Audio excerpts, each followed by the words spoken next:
Where are you from? I'm from Israel. For one semester, exchange student. Actually, you could have gone to Europe, China, or Japan. Why did you choose Korea? First of all, because Korea has fascinated me since I was like 15 years old. K-pop, K-drama, and then I got into the history of Korea, like the kingdom history and the war and everything, and it was so interesting, so I decided to learn Asian studies in the Korea department. Which history most interesting to you? Like all the relations Korea had in the past, China and with Mongolia and with Japan, like the wars with Japan, like Lee Sun-shin, I really love him. Very interesting story, yeah. And a little bit also about like economical miracle, like the Hankang River miracle. Women in Israel also go to military. Yeah. When? Military starting 18. 18. Yeah, for women who don't do like infantry or like fighting positions, it's 2 years, and for men, it's 2 years and 8 months. How long did you actually serve? I did 2 mandatory years, and I signed for a year and a half more to be a commander. Total is like 3.5 years. Yeah. You also had a training like shooting guns and everything? Yeah. Everyone goes to the same training. Everyone shoots a gun at least one time in their military service. But it also depends on the job that you do. Wasn't it difficult for women to do? No.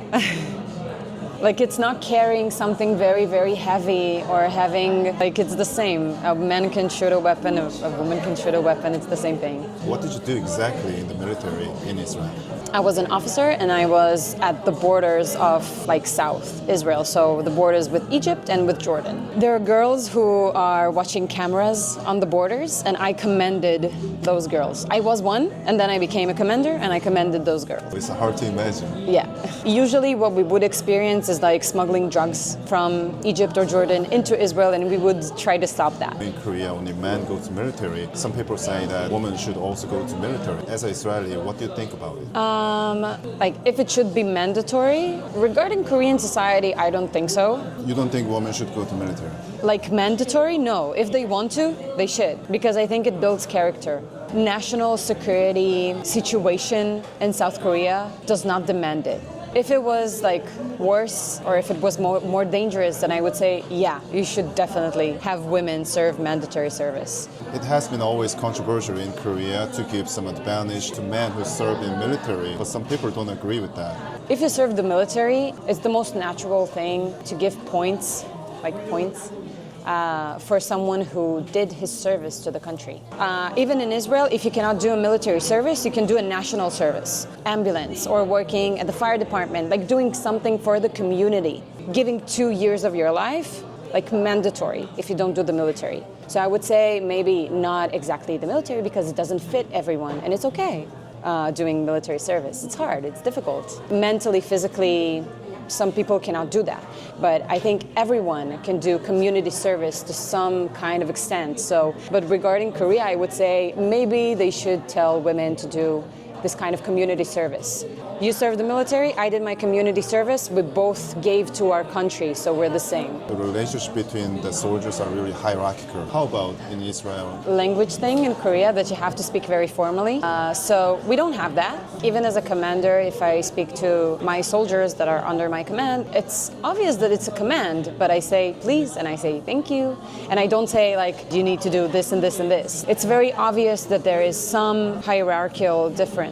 So there's a kind of respect between the soldiers. Yeah, there is a lot of respect between like a commander and his soldiers. It's mostly like military language is like saying everything in short, but we don't have that like formal language. Not like talking down to others. No, not at all.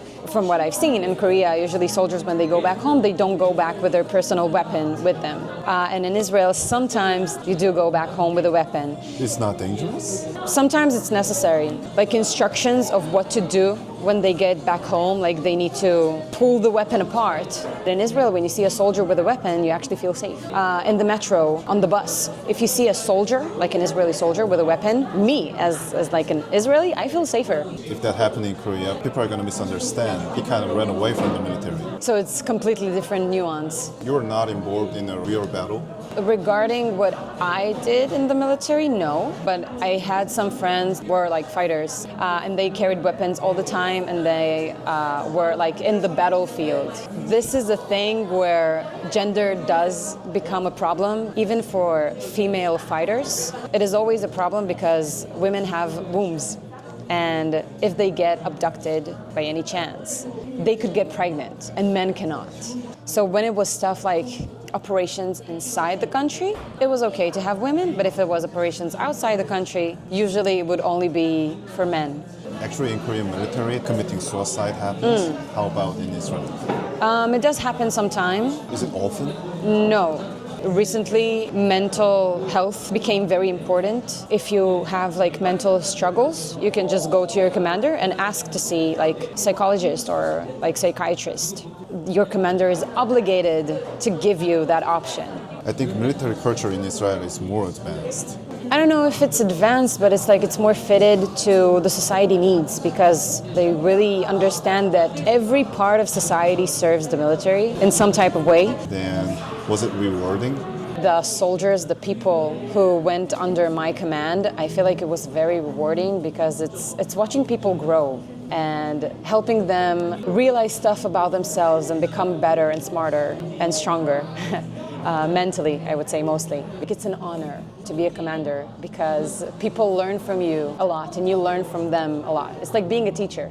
Do you think it's an honor to serve? Yeah, I think it's an honor to serve in the military. We can't change the past, but if you go back and you have options to go or not, I would go.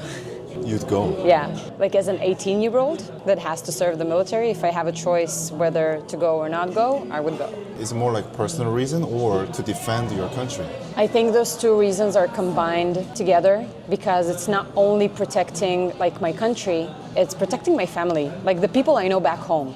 I know when I do my duty right, I protect the people I love, and they're a part of the whole community that I serve. I feel like it's an honor to be able to do that. There's a lot of Israelis living around the world. People say that they're going to come back to their country when something happens. Is that true? I think it's true. Not everyone, of course, but if it's people who moved abroad for work and they're called back to their country to perform like military duty, most of them will do it. That we have no other place, so we need to protect this place and our people. But I feel like every country has this kind of national emotion. One thing I heard about Israel that kind of surprising, when you get into elementary school, parents in Israel open up accounts for stock. Is that true? No, I think it's a very common misconception because people around the world think of Israelis as like very rich. No, most of us come from normal families. Top tier, like high class society people who work in like big corporates that might do those stuff. Usually people don't do that also because you can usually do it by yourself. We usually heard that the education in Israel is really special. If I compare it to what I experienced and what I know about Korea, school, like high school and university, we ask more questions. We are not ashamed to have a discussion at class.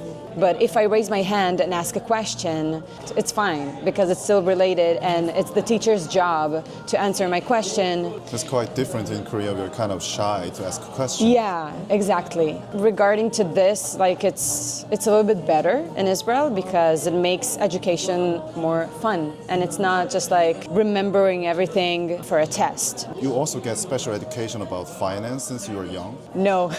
That's another stereotype. Yeah, I guess it's another stereotype. You do learn like the basics, like a paycheck and what it means, how the paycheck is built. So I guess it's like the basic of finance, like how you work with the money you work for. It's been a really informative interview. Thank you for joining me. Thank you for inviting me. I hope you have a great time in Korea. Thank you.